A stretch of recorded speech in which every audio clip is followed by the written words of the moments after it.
Okay, I have to say I'm a bit embarrassed by the state of my compost pile here. It's a year old. As you can see, it's not breaking down as quickly as I had said a year ago.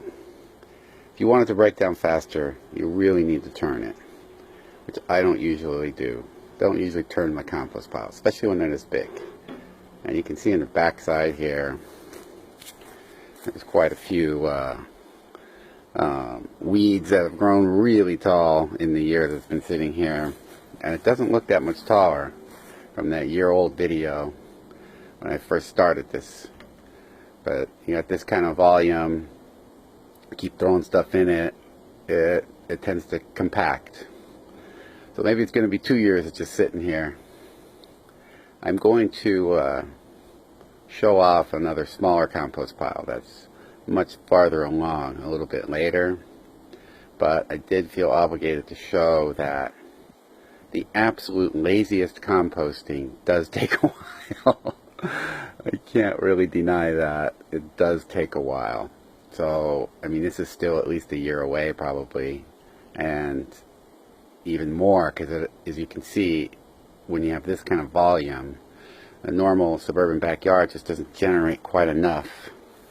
So you can see there's a lot of brown in there. I threw a little green in, throw a little more green in. Green is the stuff that makes it hot. That's what makes the compost pile hot. So, and it's got nitrogen in it, so that helps things break down. So you always want to be moving in some green. And this time of year you got quite a bit of brown. And of course I always dump my grass clippings in here, and this was a pretty light load. Things aren't growing much, but you know, I have to say there's really nothing quite as satisfying as a successful compost pile where you actually you're making dirt, you're making earth, you're making Mother Earth. And for someone like me who's arguably a bit of a pagan, making dirt, making earth, you know, it's almost like going to church and taking communion or something, because you are really adding to the biodensity of the planet. So here you go.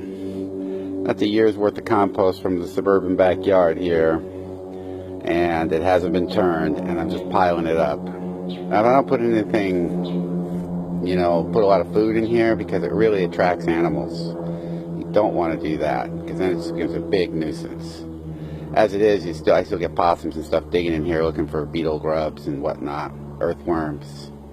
So I really stick to vegetable matter and uncooked, you know, vegetable matter, because, you know, once you cook it, it starts to smell a little bit more and really attract stuff.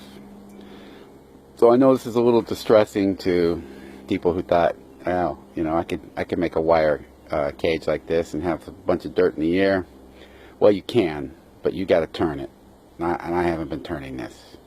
And I have done my share of turning of compost piles, but you know, it is a lot of work, and so I tend to just have a big wire cage like this that I throw stuff in. And there's a year's worth right there. You can see I still got another year at least that I can use this. So it becomes kind of a permanent landscaping feature, the compost pile. And, you know, it certainly adds to the fertility of the soil underneath when I move this probably a year from now. Keeping my fingers crossed on that one, right? I'm going to do it in a year. Well, maybe I will turn this in a later video. In any case, that is the suburban compost pile, and it's 1 year birthday.